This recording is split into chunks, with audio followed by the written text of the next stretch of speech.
it has something to do with the narcissistic baby boomers who run this country in institutions as part of the problem. But more generally, and you saw it right at the outset when they said that all the people who were protesting against lockdowns just wanted to kill grandma. And then, a month later come the bigger, rowdier BLM protests that all the exact same people who wanted to put anti-lockdown people in jail now are all of a sudden say, they're extolling virtues. This politicians are leading the marches and that sort of thing. And so it's like right from the very beginning, they squandered the idea that this was about anything other than politics, and that they were weaponizing science in the name of science for purely partisan advantage. And it was almost brazen in the way those two things sort of juxtaposed with each other. It's like, talk about gaslighting, right? What's going, it's just what's going on in the heads of our fellow academics in science, where again and again and again during this, it seems like all they care about now are the short-term political gains they could get, first to get Trump, but everything else that came from it. And they're so willing to just draw down all this capital that we've accumulated and this responsibility we have for these institutions that have been built up over time. Like one note about that, Todd, I agree with you that the politics played a tremendously important role in the United States, but this happened everywhere in the world. It wasn't just the United States where this happened, where governments use their coercive power, and not even just for narrow political benefit. And Trump wasn't, he wasn't in charge in Germany, he wasn't in charge in Belgium, he wasn't in charge in India, and yet you still saw these lockdown policies, and at the center of it were these epidemiologists citing science. I think like the public health, the power of public health. People recognized at the end of World War II about how the abuse of they recognized it. There was this movement to try to constrain it, right? The Syracuse principles, for instance, were ethical principles that restricted the ability of public health to violate human rights. I think during the pandemic, public health, which absolutely needs to be constrained by these principles, everyone's seen the power of it unconstrained, forgot them, and we, the public, didn't remind them. We at universities didn't speak back. We joined in. So in terms of, can I say something? Okay, yeah, and then Harold. In terms of this general issue of willingness to burn down institutions for personal gain, I see it as part of the ascendancy of an Epicurean perspective, where their famous epitaph was, I was not, I was, I am not, I care not. And there's sort of a general focus on the immediate and a rejection of the continuity of the generations, the obligations we have to the mos maiorum, the customs of our elders, the obligations we have to pass those to our children. And somehow that's been lost in our society. You hear people talk about the Supreme Court and the Constitution as if the Constitution was just something that was, a bunch of stupid old guys who wrote. Like they had nothing to teach us and we have nothing to learn from them. And so I see that as part of that phenomenon. Harold? I think that these are powerful statements, really appreciated. So the spirit of open debate, let me ask the question. Suppose the roles have been reversed. Maybe Scott wants to end this for both of you certainly. And let's say, Ray, you had been in the role of Dr. Fauci and been the lead epidemiologist of the country and had to design policies for the country with the media at your fingertips, open reception. And, this is a critical situation, right? You're in charge of trying to save hundreds of thousands of lives if possible. You come to the conclusion, this is the policy that I want to implement. And you think about it hard, and you follow the recommendation that you just laid out. And then there's a group of scientists somewhere that loudly speak up and say, no, that's just completely wrong. That's just BS. We should do something entirely different. And they sign a declaration, they try to attack the policy. What would you do under those circumstances? Do you think at that point the public would be helped by a free debate? Would that create uncertainty? Or do you think it's good for public officials to create an aura of infallibility in the situation and tell the public how to proceed? So, this is just a question. What do we do the next time? Should we have a frank and open debate of what's best, or should the should the government officials in charge, try to march forward and say, this is what we ought to do, please follow. That's a great question, Harold. I just got to tell you, the last 3 years have been an education for me. I've never had to communicate to the broad public before. It was always just a few, referees I had to deal with. I think the main mistake, one of the big mistakes that Tony Fauci made, is this embrace of essentially a noble lie. Like he inculcated this idea that he was infallible when he was not, when he was telling falsehoods about what the science was saying. And it undermined his ability to implement the plan that he had in mind, because it created vast numbers of people who distrusted him. I think that there's no way around debate for a policy as important as with widespread implications as the COVID policy was. And if I were in his shoes and I had some young upstart scientist at Stanford to write some stupid declaration, I would reach out to them and try to have a conversation, first privately, and then if it made sense to have that conversation more broadly, because I would think that I would have the better argument and I could convince the public that I did. I don't think that the use of raw power to suppress that debate served the public at all. I think what it's done is it's divided the public in two. Half the public cannot stand Tony Fauci, believes that public health is an evil institution that means ill for the country. And public health is not like politics. It has to have the support of 95% of the public to be effective. So whatever he did, you have to embrace that debate in public health. Can I make a quick question because I have to catch a plane? I'm sorry, but it is completely unethical what was done. What was done was trying to persuade the public by filtering information, by withholding information, by exaggerating information. That's not how you persuade the public as an ethical leader, let alone a public health leader. You persuade the people, particularly in science, with facts. You give them the information. We're a free country. Public health emergencies, by the way, do not override the Constitution. Public health emergencies are not everything is done, we're in charge here. And one of the biggest problems, by the way, is that public health emergencies are not even defined. We have no time limit on public health emergencies. Yet that is the actual fundamental excuse given to take over. So it is completely and wholly unethical. It's to me, I find myself saying it's obvious all the time, but I won't go there. But you must, in a free, democratic society, persuade the public with the information, even if they're not persuadable.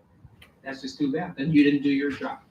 And so I think it was a horrendous void in moral or ethical leadership to do what was done, because the public was not given the information and able to make decisions. That's mine. I love the analogy of the ring. It was raw power. Public health has it at its disposal, incredible raw power that it should never use. And to make that underscore one last comment is that, in my opinion, because of what was done and the way it was done, there is a tremendous loss of trust now in public health guidance. Because the way you give people trust is you give them the information. You should be very confident if you know what you're talking about. I mean, I can tell you as an anecdote at the task force, I came in, I had a dozen or 20 papers in my hands. Pence would say to me, what's the risk to children? I would cite the data. There's not a single person that you've ever heard of on the task force who had a single paper or used any data to refute any word I said in the room. They had no data. So they didn't not just say it, they actually didn't even know it. They were persuading the public like politicians persuade the public. And the other point is that the role of the advisor is to simply advise, not to make the decision. Nobody should have delegated authority like Presidents Trump and Biden have done to the CDC, or all of our governors have said, oh, whatever the CDC says. No, that's not the role of a CDC. they're advisors. And I think that is one of the things that you guys were talking about, is we have somehow changed the role of an advisor to somebody who has the power. We have Rachel, can I people just who are chime in in? much demand in this conversation, and thank you so much for coming, Jay. It's wonderful to have you. And Scott, we are honored that we were be able to be part of the conversation. So Joel, you had your hand up. The one thing that was insightful in the CDC review of their conduct during the pandemic that Dr. Walensky concluded and then promulgated was when she said we failed, it was in failing to communicate the uncertainty of the situation. And I think, against what your question premise was, the public can handle uncertainty if you're honest with them. But these folks were unwilling to communicate that. They wanted to be right, and anyone who stood in their way had to be suppressed. Yeah, I mean, I think can I just say, there's also a really important piece that most people don't understand, and that's the last 20 years, we have actually allowed Congress to pass laws that do empower public health in a way that they were never empowered before. Patriot Act, Model State Emergency Health Powers Act legislation, the PrEP Act, all of these acts accorded extraordinary powers to state governors and health departments and to the federal government in the event of an infectious or of a public health emergency. So in the last 20 years, we have literally transformed the power that was actually originally accorded to them in the Public Health Services Act of 1944. And that is what facilitated this. It didn't happen overnight. It's because, you know what? We've actually not really been paying attention, and Congress does a lot of things that most of us would probably find quite repugnant. Thank you, Leslie. How much more time do we have, Chris? Okay, one more question. Oh, good, I get the pulpit for a second. So I think my reflection, I would say, as a medievalist, as a Christian, and I'm grateful for Dorian for bringing up from the problems of virtue and philosophy, saying what I have seen over the last several years is, well, it's a spiritual failure. And I think it's not just in terms of courage or virtue. The reason that public health has taken over as our quest for salvation is salus is the same word for salvation and health in Latin. I think it's very significant that we were able to come together today, and that it's Chris and Tyler's work that has brought all of us together, because we started praying. We were praying for wisdom. If you look on your desks, I gave you the text of the prayers that we've been saying. They're psalms, they're prayers for protection, they're prayers for wisdom, that we gave into the fear of other people telling us we needed to be more afraid than to trust in either knowledge or wisdom or our ability to work together as a community, as a society. And as I say, as a Christian, I think what we've been living through is as much a spiritual failure as a scientific or academic or intellectual one. And that's why I set up the prayer group to say this is also something that's happening to us in our souls, and we need to consider that. Do you have last words? All right, I yield the podium, and with one last thing. What should we have done against the pressure of the ring? Be hobbits. Thank you.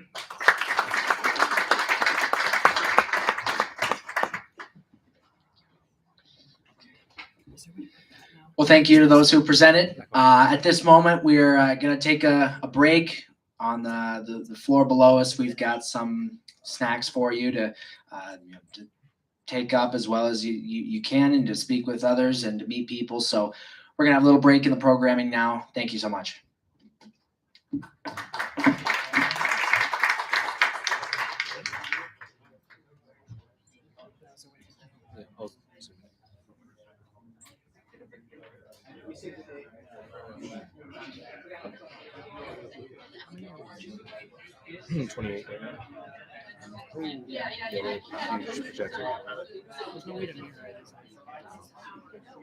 I don't see it on here, at least. Is there a way to do it through YouTube? Last time I hit edit, the stream went down, so I'm not touching it. Okay, yeah, done.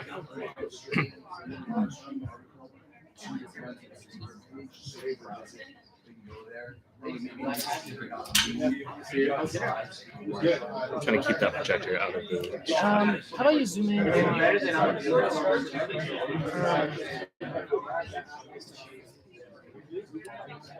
Shall we pretend that I don't know. Is there just a way to like change the video To what? to? I mean, preferably that screen. Like, how are we gonna do it whenever Robert F. Kennedy's speaking?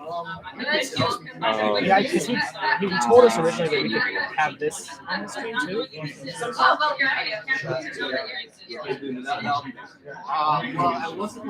Like, what do you mean this on the screen? This being streaming, just this picture or just this video. Yeah, so how that works is that you have to share it on Zoom. up in the air right now. My work for a startup is And since we don't have a stream key, or like we can't get the Zoom stream key, because what happens, right, is that these two join in Zoom, and then this one shares it on Zoom, so it appears onto the Zoom. And then, like, you know how like presentations work on Zoom, it's like that, and then your picture recording. And they were like, oh, we want to remain in strict compliance with CDC guidelines. Yeah, so CDC says that they don't have to do that. But yet, they want to be flexible.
Just be fast.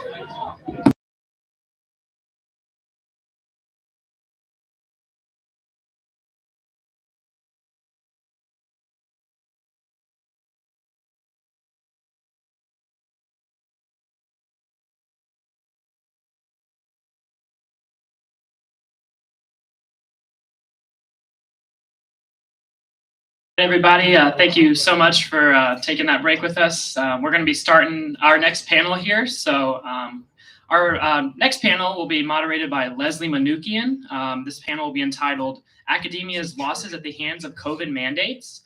She is president and founder of Health Freedom Defense Fund, a nonprofit which seeks to rectify health injustice through education, advocacy, and legal challenges to unjust mandates, laws, and policies that undermine our health freedoms and human rights.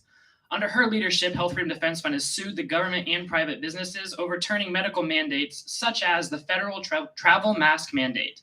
She's a former successful Wall Street business executive, an award-winning documentary filmmaker, and a qualified homeopath. Leslie holds an MBA from here at the University of Chicago. Please welcome our next guest, Leslie Manoukian.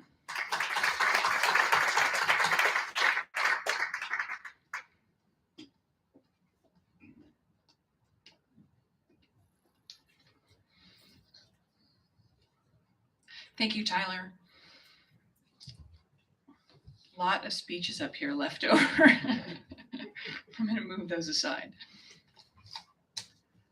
It's wonderful to be back here at the university. Of course, I wish it were under different circumstances. We've learned a lot in the last several years. I think many of us believe that COVID changed our society irreparably. And while that is the case, what I want to speak about today is that COVID was not the beginning of that. The roots of this transformation actually began more than a century ago. And I'm not going to go all the way back a century ago, but I want to touch on a few really critical points that happened in the last 50, 60 years, because I think they are critical in terms of facilitating what has happened in the last few years. First of all, there was the Bayh-Dole Act, which was passed in 1980. And this allowed government employed scientists to retain the intellectual property rights to their property that they developed off the back of taxpayers. So all of a sudden, you've got government-funded scientists competing with private industry. And this is why Fauci's NIAID owns half the patent on the Moderna shot. This is why many vaccines that are in use today the patents are co-owned by CDC, NIH, other federal agencies. This is a fact. It really transformed the government scientists from someone who was serving the public good to actually someone who was actually focused also on his own profits. And so I think it was a really important piece of legislation that was put in place that overturned what had been the situation pertaining to academics and science in government. Then in 1992, we had the Prescription Drug User Fee Act passed. This is what effectively allowed the pharmaceutical industry to capture the FDA. They originally argued that they would only ask for asked for fast tracking, which is what this was designed to do, fast tracking of drugs for unmet medical needs. And, there was some strange, unique condition, maybe a cancer or something like that, and they would fast track. They would pay a fee to fast track their product. Started out as a $100 million facility. Every 10 years, it is renewed. This past year, it was a $2.655 billion facility. 65% of the drug approvers' salaries at FDA are paid directly by the pharmaceutical industry they are supposed to regulate. It's almost 50% of FDA's total budget that comes from the pharmaceutical industry itself. In 1986, we had the National Childhood Vaccine Injury Act passed.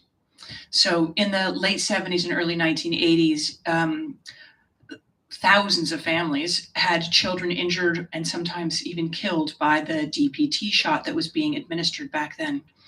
And Congress stepped in and said, okay, we're going to create a facility to compensate these families for the injury that their children suffered. And it's going to be a no-fault kind of a legal process. Every single penny that is paid to those families, it comes from a tax that's levied on every vaccine administered in this country. But what happened as a result of this legislation is that the pharmaceutical industry was shielded from almost all liability for their vaccines. So once a vaccine makes it onto the CDC's recommended schedule for children, it is now protected from any financial or legal liability. Almost any. It's literally, unless there was willful misconduct.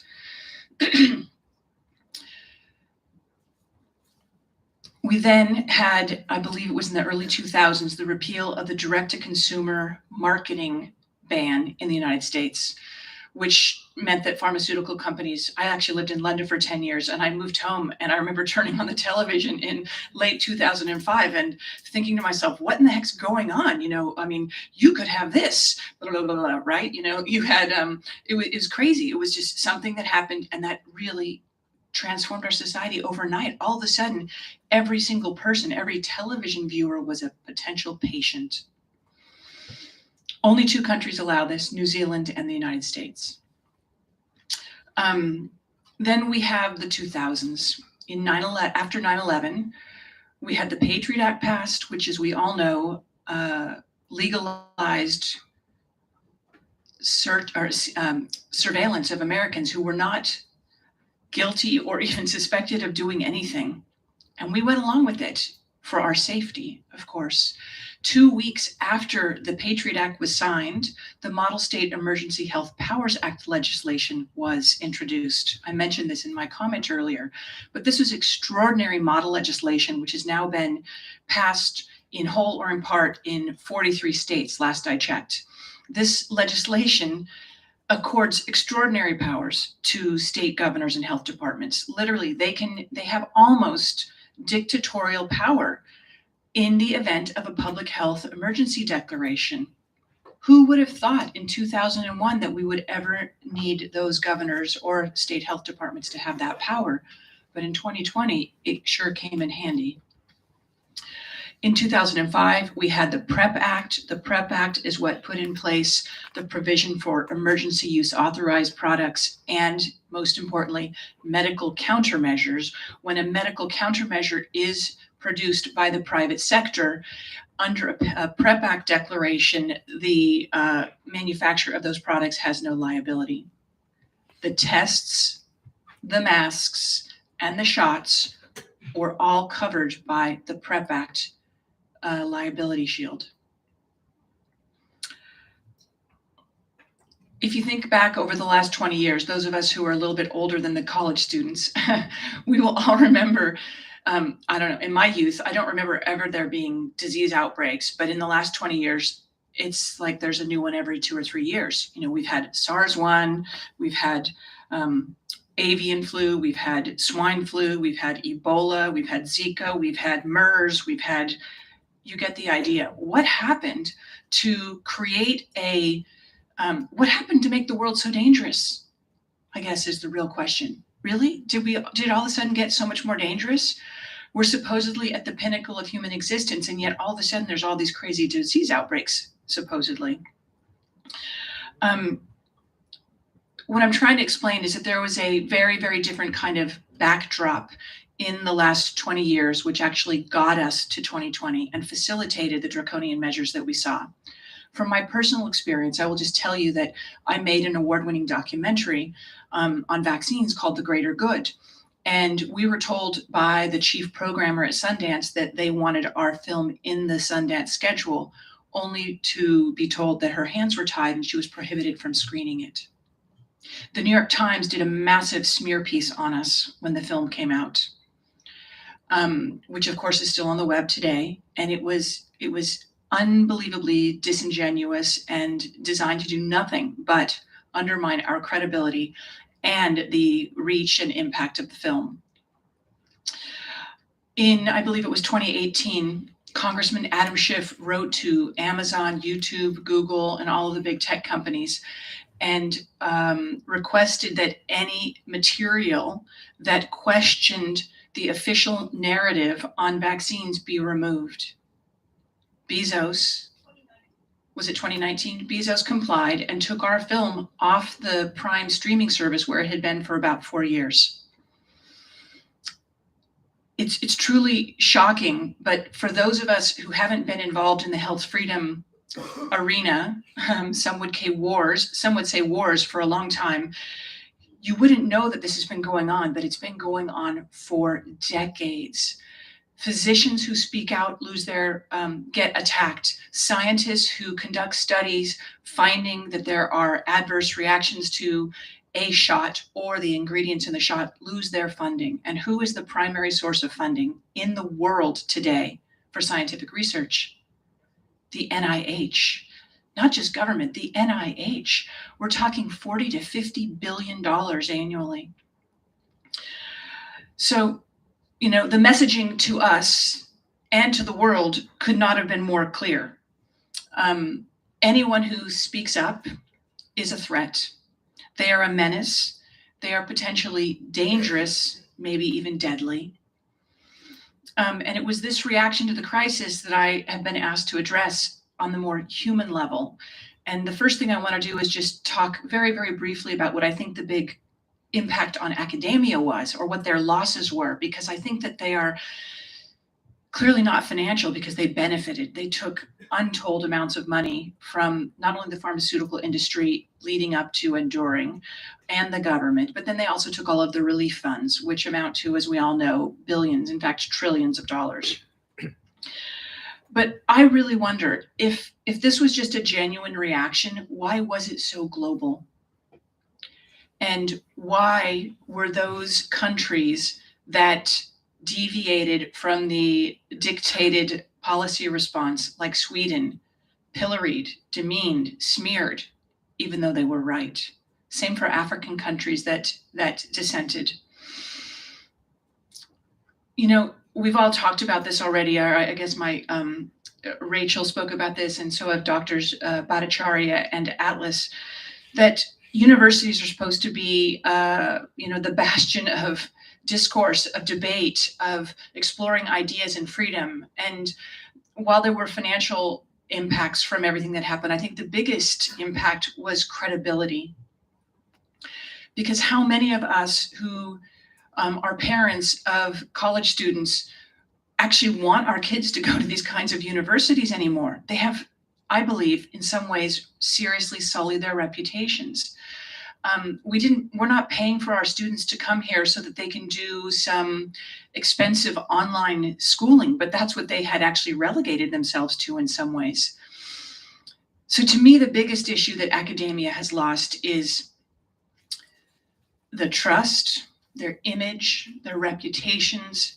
In some ways, I hope their self-respect and maybe even their souls, because there is so much that reflects poorly on them. And I think that if any of them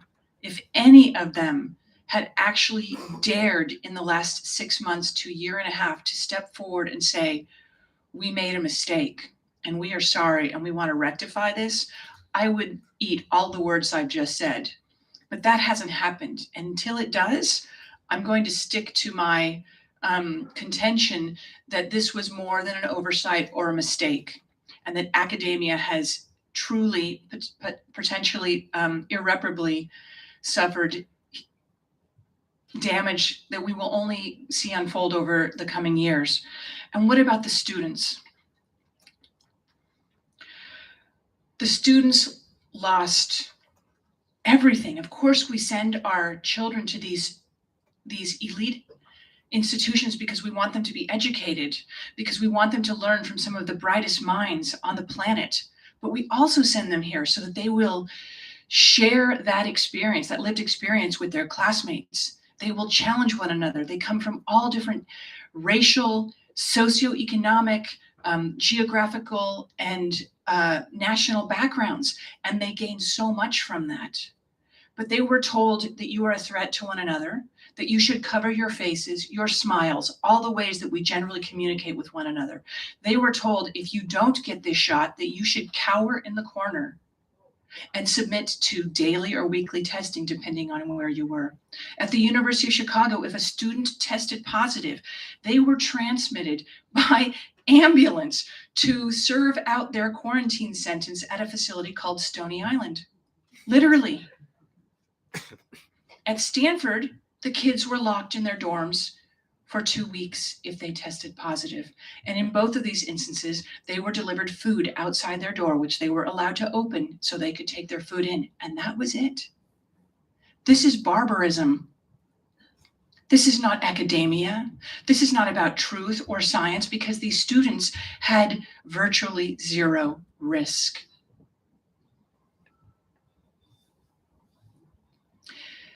These kids were ridiculed, isolated, fearful of actually even letting anyone else know if they hadn't taken the shot or if they got sick. What we really taught these students was to not trust authority, not respect our parents, not respect these institutions, because they were telling things to these young people that were provably false, and they had no risk. I hold that the harm done to these generations is something that a catastrophe that we don't fully appreciate today, and we only will over the next 20 to 30 to 40 years. I just want to remark as well that the backdrop of all of this was something in the UK called the Nudge Committee. They had a committee in Britain designed to deploy psychological weapons against the public in order to get them to comply. It's hard to argue that that was well intended. In the United States and globally, we had the Trusted News Initiative, designed to smear anyone like Dr. Bhattacharya or myself who actually said anything counter to the narrative.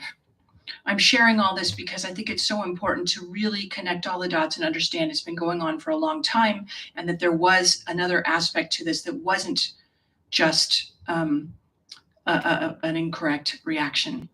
The last thing I want to say before I invite up the panel is to read you a quote from a student that I found online that I thought spoke volumes. It's from something called COVID College Sucks.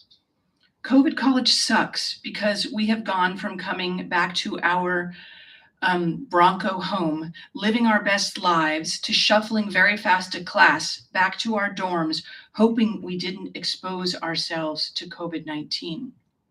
We have gone from texting and snapping on our phones to anxiously checking the COVID-19 numbers on the school website every chance we get. We've gone from forgetting assignments to forgetting if we are in Zoom or face-to-face classes. Most importantly, we have gone from socializing with one another to texting every moment of the day. With canceled events and games, there isn't really much time left anymore when we are not students. Without realizing it, COVID college has turned us into little robots, repeating the same things. Grab your mask, go to class, eat food, and repeat. That's it. Let's have all the panelists come up, please.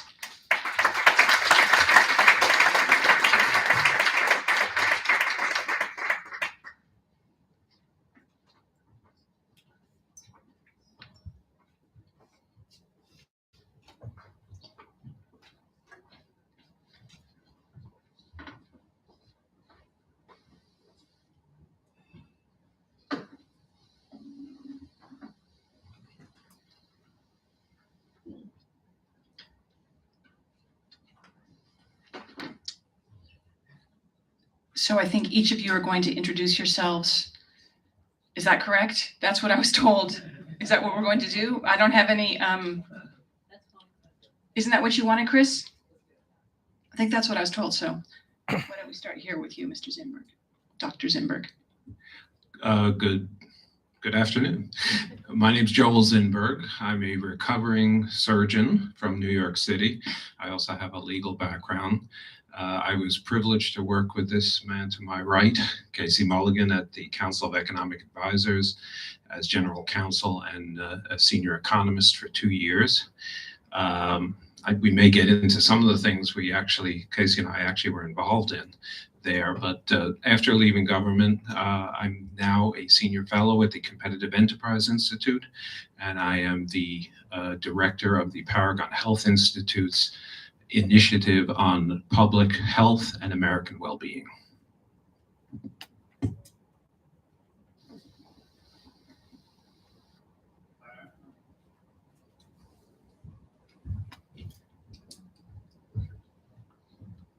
Hi, I'm Casey Mulligan. I'm a professor of economics here at the University of Chicago.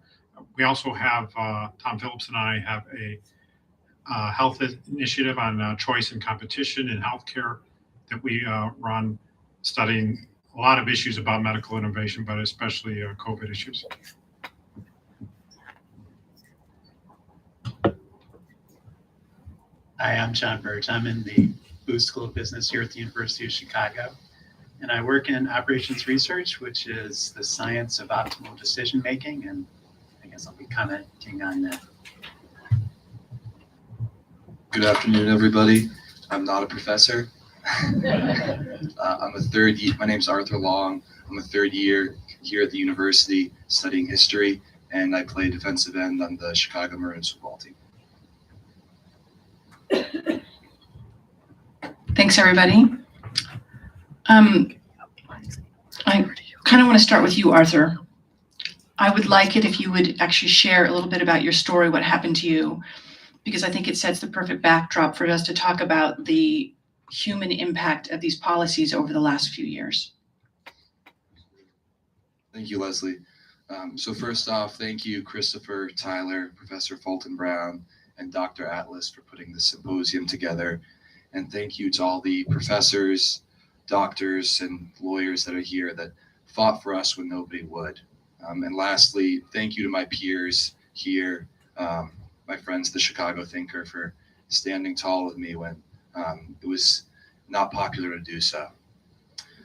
So something very sad happened this week. Dr. Ramin Osqui, a cardiologist at Johns Hopkins and Sibley Memorial Hospital in Washington, D.C., where he was Physician of the Year, was buried. He was my doctor. He treated me with therapeutics when I had COVID-19. He wrote my vaccine exemption request to the University of Chicago, and he fought a nameless and faceless medical bureaucracy here when the university inexplicably revoked my medical exemption after granting it. Dr. Osqui had recently celebrated his 60th birthday, and he collapsed in the middle of morning rounds at the hospital. He'd been under a stress that really none of us here can truly know, although Dr. Atlas and Dr. Bhattacharya probably know. For the past 3 years, he fought the false narrative of masks, lockdowns, and vaccines peddled by Anthony Fauci, Deborah Birx, the CDC, the medical establishment, and the mainstream media. And from the start of the pandemic, Dr. Osqui presented real science and reason supporting natural and herd immunity. He said, for me, a 21-year-old college athlete, the risks of the vaccine far outweighed the disease, which I already had anyway. And for everyone, he said fear and propaganda were far worse than the virus. And for this, he was persecuted. No one presented competing studies or data. The experts just told him that their medical consensus was wrong, that his medical consensus was wrong, said he was wrong. He was told to stop both his speech and his actions, and he was threatened with the loss of his medical license. He was a real physician, a critical thinker, a patriot, and a man of courage. And at his funeral this week, in the presence of his medical colleagues and patients from Sibley and Johns Hopkins, Supreme Court justices, and priests of the Catholic Church who closed their churches during the pandemic, not one word was spoken about his courage in fighting the deep state, the medical establishment, and American academia for the past 3 years. Dr. Osqui's story is a big part of my story. The University of Chicago homepage proclaims who we are. We are driven by the intellectual debate and a search for new evidence. We believe freedom of expression is fundamental, and we tackle the world's most pressing issues, from solving crime at scale to combating climate change. The university claims, with no trace of irony, from the south side of Chicago that it can, quote, solve crime at scale. I came to Chicago to play defensive end on the football team, and because I believe in the Chicago principles of free speech, academic integrity, and open debate and search for the truth. Although there are a few exceptions at UChicago, at the college, notably Professors Fulton Brown and Dorian Abbott, I think the only place the Chicago principles really apply is Dr. Arndt's Hillsdale College. The fall of 2020, my freshman year, COVID fear led the university to cancel the football season and conduct classes remotely. The mandatory surveillance testing program detected that I had COVID-19 in October.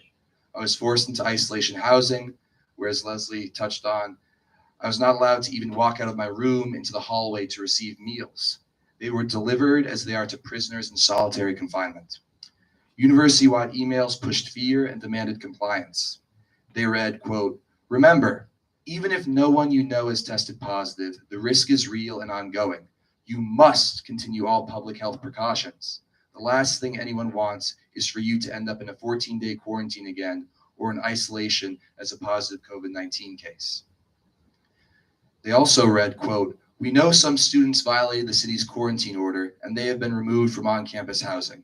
Anyone who leaves their building while required to be in quarantine or isolation could have severe disciplinary consequences." This mentality was the norm at probably 99% of academic institutions, with the notable exception of Hillsdale, which never shut down or enforced any mandates. President Larry Arnn, who will speak later today, told students, "If you feel sick, stay in bed." And when he was asked if what happens if students die, he replied, quote, "We can always get some more."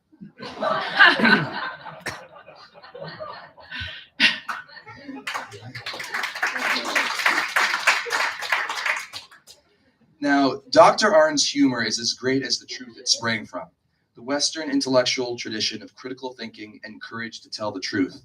It does not stand for groupthink and subservience to faceless bureaucrats. But at the University of Chicago, the Orwellian dystopia got even worse in 2021 with the vaccine mandate. Because I already had COVID, I had natural immunity. I also had a university-approved vaccine exemption. So I showed up for football camp in mid-August, only to learn that unvaccinated football players had to sit in solitary quarantine for a week. No practice, no conditioning, no getting ready with my teammates for the start of the football season I'd worked so hard for. After that, I moved into my assigned double room with one of my teammates. But then the housing office informed me that I need to move into a single room because I was unvaccinated. I ignored this ridiculous order and stayed in my double room. But a week later, I was awakened by a loud pounding on my door. I opened the door and 3 housing officials berated me in turn for, quote, sleeping in an unauthorized bed, whatever that means. The 3 were overheard at the end of the hallway vowing to, quote, get that unvaxxed kid. At that moment, it dawned on me that the university I'd worked so hard to get into was spying on me. A month later, in the middle of midterm exams, I got an email from UChicago Student Wellness, not from any human being with a name, informing me that I was, quote, not in compliance with the university's COVID-19 vaccine requirement, and accordingly, my student ID had been deactivated, I was barred from my dorm, I could not eat at the dining hall, I could not enter campus buildings, I had no access to university Wi-Fi, and I could not register for winter classes. I somehow was able to get a reprieve and stumbled through midterms. But the week before final exams, I got another email, this time from Dr. Richard McDonough, the Senior Medical Director of UChicago Student Wellness, informing me, quote, after consultation with infectious disease experts at the University of Chicago Medicine, your request does not meet the criteria for ongoing exemption. In view of this, you will need to take steps to comply with the university's COVID-19 vaccination requirement. So I emailed him back. I asked what criteria he referred to, who the, quote, infectious disease experts were, the names of the physicians who were purporting to override my own doctor's statements and advice, and what studies they were relying on to do so. The response from him read, quote, please be advised that the infectious disease physicians from the University of Chicago Medicine who have advised the university regarding the COVID-19 vaccination policy and with whom your exemption request was recently discussed are well acquainted with the current medical literature with respect to the criteria for immunity to COVID-19 and potential side effects from immunization. This went on for months, punctuated by one pause when Dr. McDonough, the fully vaccinated, masked, and locked down student wellness director, contracted COVID. Finally, after